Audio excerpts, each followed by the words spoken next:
مرحبا بكم مشاهدينا في هذه المقابلة الخاصة مع السفير الاميركي السابق في بيروت ديفيد هيل. صحيح أن الدبلوماسي الامريكي المخضرم لم يعد يتحدث باسم الإدارة الامريكية الحالية، لكن في جعبة الرجل الكثير من المعلومات، وهو ملم بتفاصيل الشأن اللبناني منذ ثمانينيات القرن الماضي. فماذا يقول اليوم عن نتائج الانتخابات النيابية، وماذا عن تشكيل الحكومة المقبلة، ولماذا اعتبر أن الوضع اللبناني مقبل على شلل سياسي؟ مرحبا بك حضرة السفير على شاشة الجديد. اسمح لي بداية في السؤال الأول، على عكس كثيرين اعتبرت أن نتائج الانتخابات النيابية قد تؤدي إلى شلل سياسي على الرغم من فوز عدد كبير من المستقلين في هذه الانتخابات. First of all, thank you, Ramez. It's great to see you, and thanks for the opportunity to have this conversation. I think it's important to be realistic about the constraints in Lebanon's political system and the way of governance. And while there were some very interesting new developments in these elections in terms of the independents winning in many seats and some of the changes in terms of the votes in the Christian community, overall, I do believe that there is a great risk that Lebanon will continue to endure the paralysis that it has suffered for these so many years. بالحديث عن المستقلين، هل برأيك هم قادرون اليوم على إحداث خرق في اللعبة السياسية وتحقيق إصلاحات معينة؟ Well, it's up to them and how they perform when they go into parliament. It will depend on what kind of coalition takes the majority share in parliament and whether they're a part of that. But again, there are only, as I understand it, about 13 of them. And while that's a significant improvement upon the past in terms of the presence of independence, it's really not enough on its own to make a difference. But they can definitely have their say. A lot will count on whether they are able to unite and compromise, which are two words that are often missing in situations like this. يبدو أن الأمور في لبنان متجهة إلى انتخاب الرئيس نبيه بري. هل برأيك أن هناك تمايز بين بري وحزب الله؟ Well, it's not for me to get into those questions. They're obviously closely allied. They have the same coalition list that they run on in the elections. The 27 Shia seats are all, I think, held, as I understand it, by these two parties. But we view Hezbollah as its own entity, and it is a terrorist organization, as you know, from the point of view of the United States. المتحدث باسم الخارجية الاميركية نيل برايس دعا المجلس النيابي الجديد إلى الإسراع في تشكيل حكومة لإنقاذ الاقتصاد. برأيك هل حكومة جديدة قادرة اليوم على إنقاذ الاقتصاد، وأي نوع من حكومة هي قادرة على تحقيق ذلك؟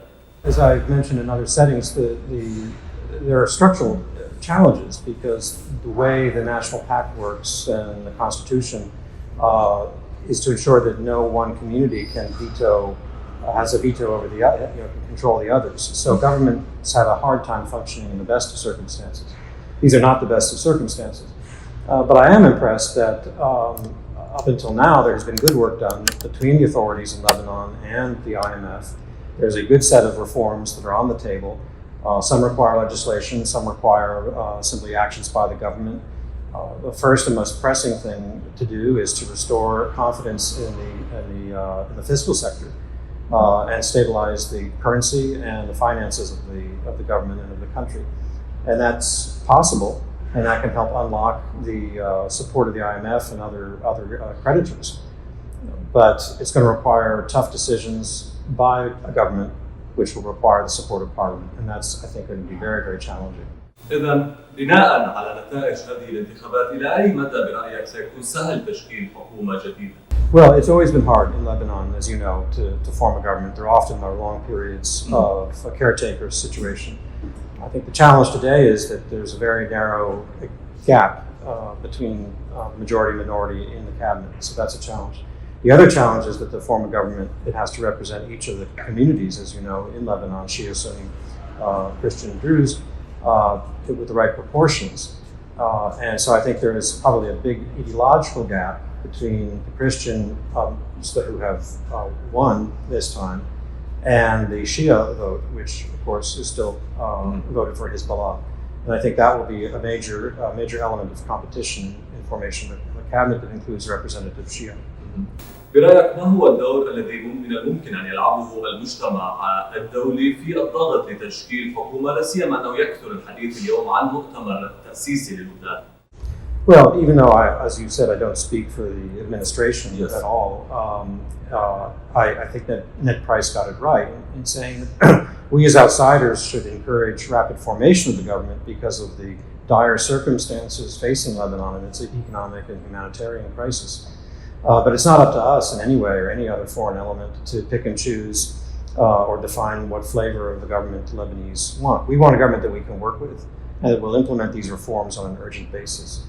And that can then lead to the unlocking of support from the IMF and from the international donor community. How that is structured, whether there are gatherings to accomplish that or not is, I think, yet to be determined, and not that important. The important thing now is a government that can actually implement the necessary reforms that can turn the corner. يكثر الحديث اليوم عن مؤتمر تأسيسي ممكن أن يدعو إليه الرئيس الفرنسي مانويل ماكرون. برأيك ما هو جدول الأعمال الذي يجب أن يتضمنه هذا المؤتمر؟ I don't know too much about it. I think it's a conceptual level right now. Again, I think the important focus is on what the Lebanese should be doing, and forming a government as soon as possible that can really undertake these reforms, will remain committed to it, and will show to your friends around the world, and you have many who want to help, that the political will exists, that there'll be sustained commitment and actual implementation of these reforms that will warrant us to make our support valuable and meaningful. إذا بالانتقال إلى الانتخابات الرئاسية المزمع حصولها في تشرين المقبل، وحضرتك كنت سفير بان الفراغ الرئاسي عام 2014، برأيك إلى أي مدى نحن مقبلون أو ممكن أن نشهد فراغ رئاسي مماثل؟ Well, I think it's a risk. It's a risk every 6 years. Every 6 years there seems to be a crisis over the presidency. This is one of the structural facts of life in Lebanon.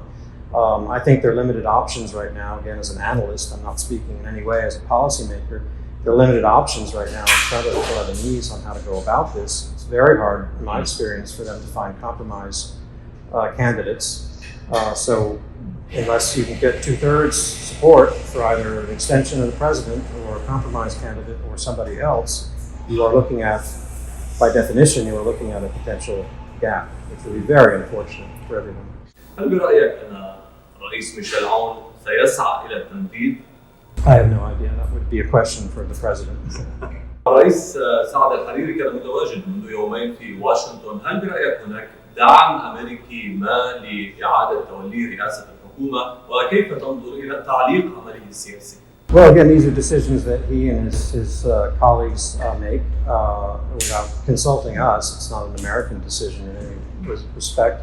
We do have warm regards for him and for his colleagues. We have enormous respect for the family and all that they have donated and all that they have lost for the historic history in Lebanon.